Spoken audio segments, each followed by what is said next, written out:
It's Thursday, December 8th. From inside the WTOP newsroom, this is the DMV Download Podcast, brought to you by Steamfitters Local 602. Get an estimate and learn more at steamfitters-602.org.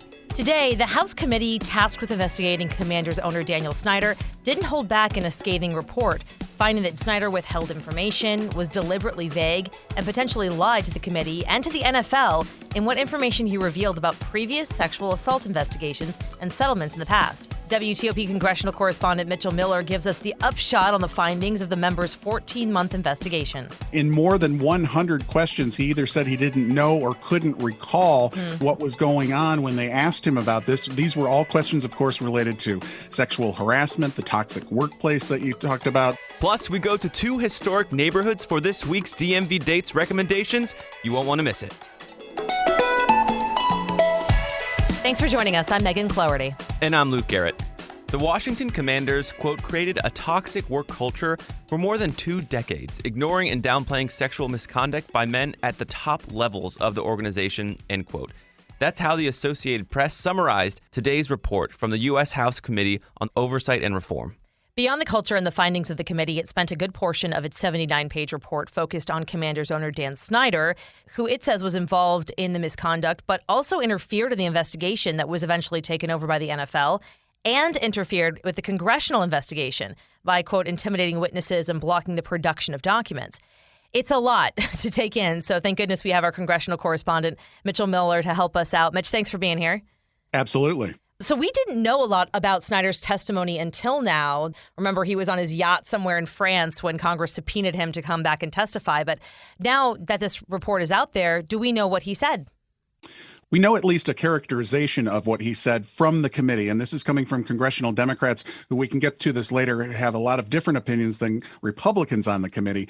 But we remember, if we step back just a bit, as you mentioned, they were trying for a long time to get his testimony, and they couldn't get it. He was overseas, and he had various excuses in some views of lawmakers and also some legitimate reasons why he couldn't make it. But nonetheless, he did testify remotely for 11 hours. And now what we know, at least according to the committee, is they say he was evasive, sometimes just tried to get away with not really answering the questions. They cited the fact that in more than 100 questions, he either said he didn't know or couldn't recall what was going on when they asked him about this. These were all questions, of course, related to sexual harassment, the toxic workplace that you talked about, all these allegations over the years that basically were lodged against the team, and they had been trying to get him to testify for so long. So I think that is really the newest part of this report, is the fact that he did testify for that long, but they claim that he didn't really answer their questions, is the bottom line from the lawmakers. So they're definitely saying that Snyder didn't cooperate with them, and apparently not just with Congress. The report found that NFL Commissioner Roger Goodell was unaware of some of the information Snyder said he provided to the league. Right. The committee really has a pretty damning allegation, which is refuted by the team. But basically, they say that Snyder initially said that he told the NFL back in 2009 about these allegations of sexual harassment against him that led to a $1.5+ million settlement with a former employee who had accused him of sexual assault. Now, he has publicly denied ever sexually assaulting anybody. And the indication from the team is that this was done because they just had to get rid of this situation. However, Roger Goodell, who also testified, as you'll recall, before the committee, stated that they were never told about this initially, that, Snyder, even though he said that the NFL was told about this, he said that they didn't learn about it until 2020, more than a decade later. Wow. So this is part of what the lawmakers on the committee are saying is part of a pattern, they believe, of where they were basically, their strongest language is that there was obstruction, that they were interfering, Dan Snyder and others related to the team were interfering with their investigation, basically trying to downplay all these allegations from former employees over the years. There's a lot here, as I mentioned, and we've talked to Mitch about this before, and there's just, you feel like you're summarizing the last 20 years of the team. But just to refresh our memories, after allegations of sexual misconduct came to light, the team launched an internal investigation that the NFL then took over. They hired a woman named Beth Wilkinson, an attorney. Her findings have never been made public because of an agreement between Snyder and the league that both of them have to agree to release it. The team was fined $10 million, and that's where things were for a while. But then this congressional investigation came about.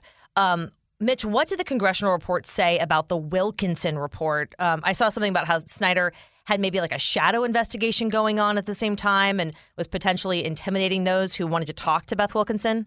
Right. The committee is really concerned that there were private investigators looking into all kinds of things on behalf of the team, apparently. And Snyder was asked about this, and he acknowledged that there were private investigators hired, but then he again stated that he didn't know who they were talking to, where they were going. So it's really kind of confusing. If you're looking at hiring private investigators, you would think you would want to know what you want them to investigate.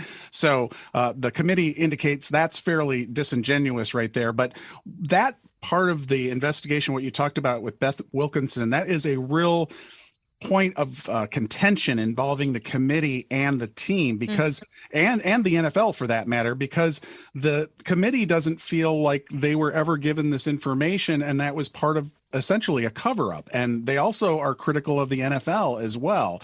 So the indication, at least if you read between the lines as part of this report, is that people were that used to work for the team, that were going to testify, that were going to go public, that's where these private investigators were going to try to basically keep it quiet and downplay it. And there were a lot of allegations made by the committee over the last few months in connection with this investigation, but a lot of it has also been hard to pin down, and that's in part because the team and Dan Snyder have been pushing back so hard. So just so I'm getting this clear, the committee is really alleging that Snyder has been orchestrating kind of this subterfuge and sabotage of all these investigations, whether it be the committee, within the House of Representatives or the NFL, and this is all some just grand conspiracy?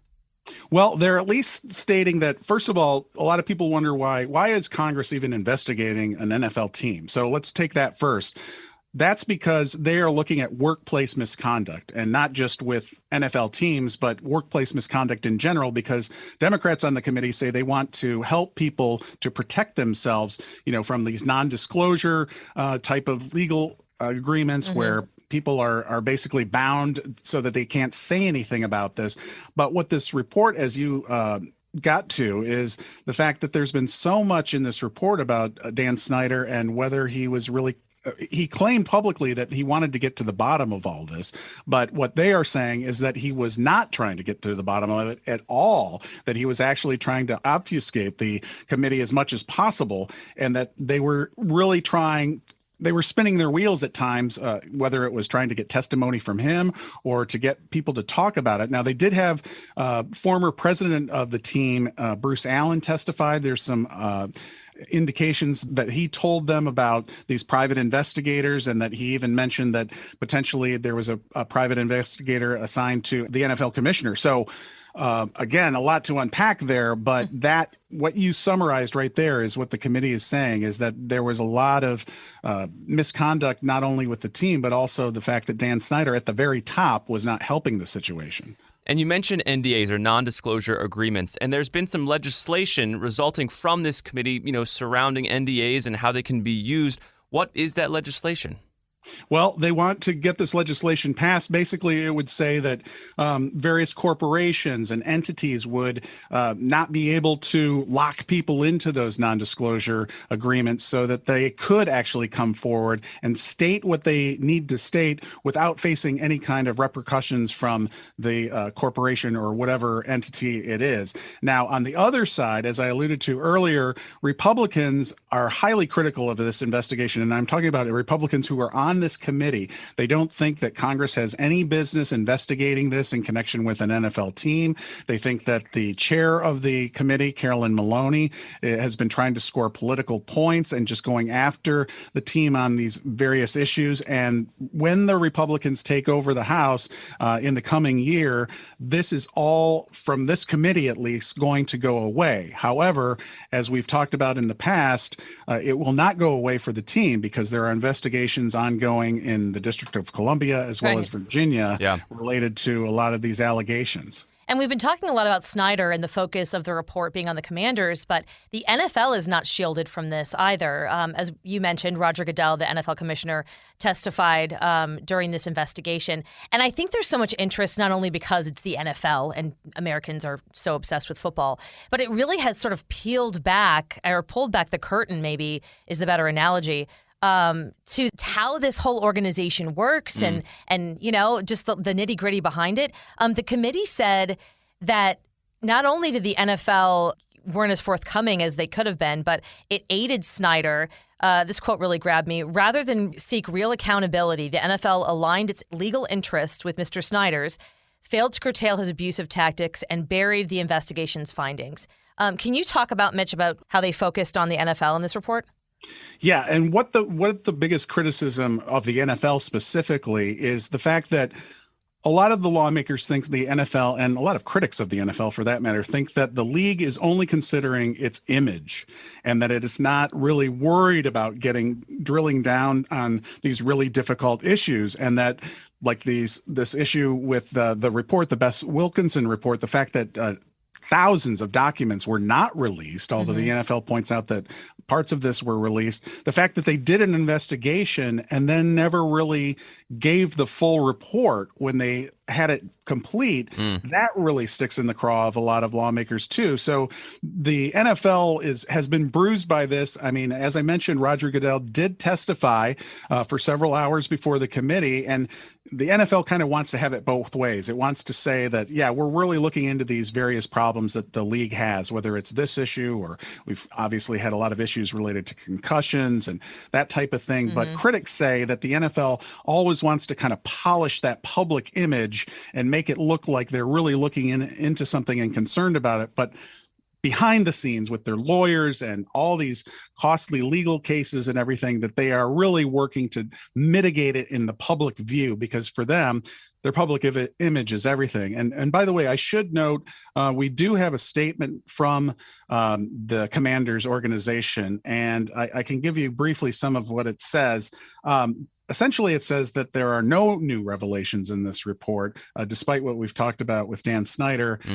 They said that the committee was not interested in the truth. They were only interested in chasing headlines by pursuing what they said is a one-sided approach. They point out that Dan Snyder did testify for 11 hours. They say that he testified truthfully as much as he could. And they basically point the finger at the committee, kind of like some of the Republicans on the panel, saying that this is somewhat political and that this investigation really doesn't show much more than what the team itself has acknowledged publicly. They also say that they have continued, as we've talked about in the past, made improvements over the years, and that they're trying to say that this was all in the past. And while they have acknowledged problems, they're saying the team is proud of the progress it has made in recent years in establishing a welcome and inclusive workplace, and it looks forward to continuing those efforts. So that's the team side of things. Right. And it sounds like two very stark realities. One reality where there's this political push to investigate Snyder, and it's all kind of clouded in, political gains and people wanting to get ahead. And the other reality is Snyder's orchestrated a work environment of abuse and deceit. I feel like there's just two very stark realities, and there's not a ton of middle ground. Right. It's very difficult to sort it all out. But I will say that the fact that this did get before Congress, sometimes this happens, again, going back to the point of, well, why are you investigating pro sports teams? Right. This has come up in past situations, in baseball, for example, Major League Baseball, Congress got involved, and that kind of blew the lid on the whole steroid issue, because you had people that came up to Capitol Hill and they actually had to testify under oath.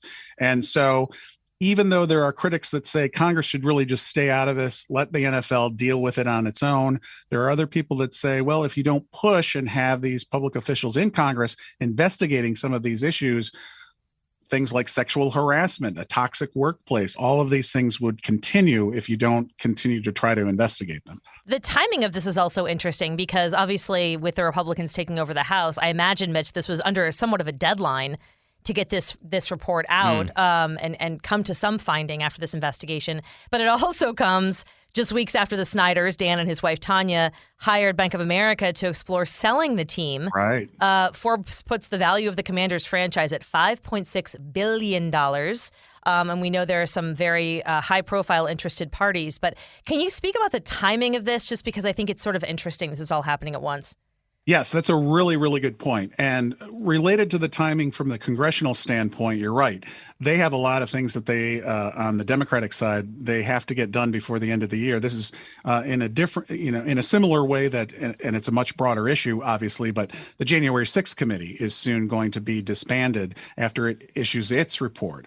In this case, they have been compiling this report for quite some time. As you noted, it's 79 pages. There's a lot there, and we've gone through quite a bit of it, but also, the chair of the committee, Carolyn Maloney from New York, interestingly enough, was defeated in her congressional race. So she is not even going to be on the committee. So she certainly had an interest, as somebody who basically led the charge on this investigation, that she would try to get this out. I do think also it is interesting with the timing related to the fact that at least for some critics of Dan Snyder, a lot of fans are breathing a little bit of relief, thinking maybe at some point Dan Snyder might actually either have to step aside or sell the team. And the fact that they even announced that in recent weeks, that's a huge step, because don't forget, just a few years ago, Dan Snyder was the same person who said absolutely he would never change the team from the Redskins name. Right. He would not do, he drew all these lines in the sand, and slowly they've been kind of taken away now to the point where they're at least talking about a potential sale. But as we've talked about in the past, that is a pretty high hurdle to cross with the other owners. You've got to get not only a majority of the owners, I believe it's 3/4 of the owners to actually sign off on that. So I think we're still quite a ways from that actually happening, but it's certainly interesting, all these things happening around the same time. Definitely. And then just to see it all in black and white and, see what the Congressional Committee found. Right. Just ahead of whoever buys this team knows it certainly has its history of the team as far, from a workplace standpoint here to reference. Mitchell Miller, our congressional correspondent, who's just a little bit busy today. Thank you for carving some time out for us, Mitch. Absolutely. And after the break, do you have too many holiday mugs? I, for one, do not. In our DMV Date segment, I'll explain how I'll fix that problem. Backed by the experience of its hardworking members, Steamfitters Local 602 is ready to take on your next commercial, heating, cooling, HVAC, or refrigeration project. Steamfitters Local 602 adds value to our community through its partnerships with local contractors and building owners, all while keeping the focus on improving the lives of its members and their families throughout the DMV. For work that's on time and on budget, go to steamfitters-602.org to schedule your next project. That's steamfitters-602.org. Steamfitters Local 602. Changing lives. Explain your DNA on 10 cases, man. You're inside the police interrogation room with the alleged Potomac River rapist. I'm not guilty on any of this stuff. So calm, so reasonable. Could this be the man who terrorized women for 9 years before murdering a brilliant scientist 2 decades ago? Experience one of the most fascinating true crime podcasts available. Join crime reporter Paul Wagner for Unknown Subject, Season 3 of WTOP's American Nightmare series. Search American Nightmare Podcast on all podcast platforms. And before we go, I'm laughing because no one has not enough mugs. Apparently. That's a double negative, sorry. Everyone has enough mugs. I do not have enough mugs for a very specific reason, because my drying rack is all cattywampus and it just throws coffee mugs off of itself. No, it doesn't. I just bump it all the time and I lose mugs daily. Oh, so you break them. I break mugs. Which leads to I'm a mean mug. Leads to our DMV Date segment of the week. Boom. Sorry, we're one day behind. Why don't you start, since we gave you this mug intro? I'm really fired up because the puns today. Yeah, they're flying. So my date starts in Cleveland Park, one of my favorite neighborhoods in DC, right along Connecticut Avenue, just north of the zoo. So you're going to start your date around 5 p.m. But before 5 p.m., you're going to do some pre-work. You're going to wake up that Saturday morning and call All Fired Up, which is a pottery painting place. And you're going to call, hey, I know you don't take reservations for 2 people, but you take day-in reservations. So you're going to call them in the morning and say, hey, I've got a date. What time are you available? They're going to tell you. Hopefully it's around 5 p.m. You go there at 5 p.m. or 6 or 7, and you paint a mug. You have a nice, pre-made mug, and you paint it for your partner or your person you're with. It could be a friend. It could be a date. It could be romantic. It could be cool. I don't know. All right. But, the newsroom was underwhelmed by this idea, but what I would like to say to you is this. Sure, go for it. Do you feel a little pressure when you have a perfectly pristine, clean, beautiful piece of ceramics? Right. And it's like, what am I going to paint on this? A bear that doesn't look like a bear? Easy. You say, I love Rothko, who's like a contemporary painter, if you guys don't know, and he just paints stripes. Like literally blocks of color, and you just say, I love Rothko, and you impress your date that you know this contemporary artist, and it's the easiest person to replicate. Okay. So that's your one fun fact, and you're gonna get another. So after you're all fired up, after you made your mug at All Fired Up, you're gonna go down like 3 storefronts, I think, to Vache's. Have you heard of Vache's? I went there last weekend, actually. Really? It's like the best. Their slices of pizza are $2.50 a piece, which is a solid deal. I get the white pizza with onions on top. You can't pay by card, by the way. You have to have a $5 minimum. Cash. But that's okay, because you can get 2 pieces of pizza. Cash is king. You can also get like homemade pasta there to go and bring it home later and eat that. So it's you're a little Italian market. It's awesome. You're going to enjoy a beautiful slice of pizza and then just walk around. That's pretty much it. And as you're walking around, you're going to turn to your date and you're going to say, did you know that Cleveland Park had the first strip mall in the entire U.S.? Really? Yep. Yeah, that strip mall has been there since 1930. And that's really, when highways became ubiquitous around the country and strip malls were a thing. Huh. Anyway. I did not know that. 2 were made simultaneously, and the one in Cleveland Park was one of those 2. What was the other one? No idea. But not important for your date's purpose. Your date will swoon and be, whoa, that's so cool. My date is up in Annapolis, which I love visiting as much as I possibly can. But it's going to start at a place I've never been. It's called the Quiet Waters Park. Oh, cool. And they have an outdoor ice skating rink. And it looks very legit. Whoa. They have a little stand that's selling hot chocolate and soup and all the warm things. Dang. And you have to check Facebook because I think last night they said that they were amending their hours because it was so warm. Yeah. So the ice was melting. So just check it before you go. But they have helmets, skates, little push carts, which I need because I'm really, really bad at ice skating, and skate sharpening if you have your own skates. Whoa. So you do a little ice skating. Get some hot chocolate, kind of like enjoy a late afternoon. Right. And then you head over to downtown Annapolis. Perfect. Where the holiday market is going on. Whoa. On Dock Street. I feel like they have the best holiday market. I mean, so how historic and picturesque cute. is that? Yeah. It starts at 11 a.m., so if you wanted to flip the date, you could. But I'm ending at the holiday market because on Saturday night, if you choose to go on Saturday night from 6 to 8 o'clock, they have the Eastport Lights Parade, which is when everybody like totally decks out their boats. Whoa. And comes through. It's put on by the yacht club that they rebuilt after burning down a couple years ago. Oh, wow. Okay. Anyway, but these are Is that the fun fact? These are some legit boats. I mean, these are not dinky boats. This is a guys. maritime capital. These, I mean, that little true. strip like in the Inner Harbor, that's called Ego Alley. Everyone refers to it as Ego Alley because everybody drives their super, super fancy boats in and everybody else gawks at them. Ego. Exactly. Nice. So it could be really cool just to see the lights. You've got, your Christmas market thing going on. It's the 40th anniversary of the Eastport Lights Parade. That is your fun fact. There you go. Maryland, D.C. Boom. Yeah. Date ideas. Enjoy them. That'll do it for us today on the DMV Download. We are brought to you by Steamfitters Local 602, and our music is by Real World. Give us a review and rate our show. Also, subscribe while you're at it. You can also find us on social media, and you can find us at dmvdownload.com. Are you going to actually go paint pottery? Yeah, I think. Because I want to see a picture on social media of what you paint. I'm going to do a Rothko impression. It's going to be great. I'm thinking red and yellow with a white strip in between. Yeah, kind of like, I don't know. Very Cheerios.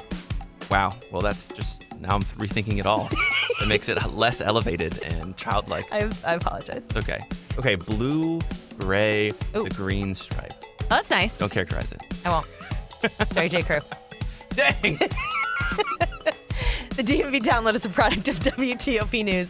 Listen on 103.5 FM in D.C., 107.7 FM in Virginia, 103.9 FM in Frederick, online at WTOP.com, and on the WTOP News app. Have a great night.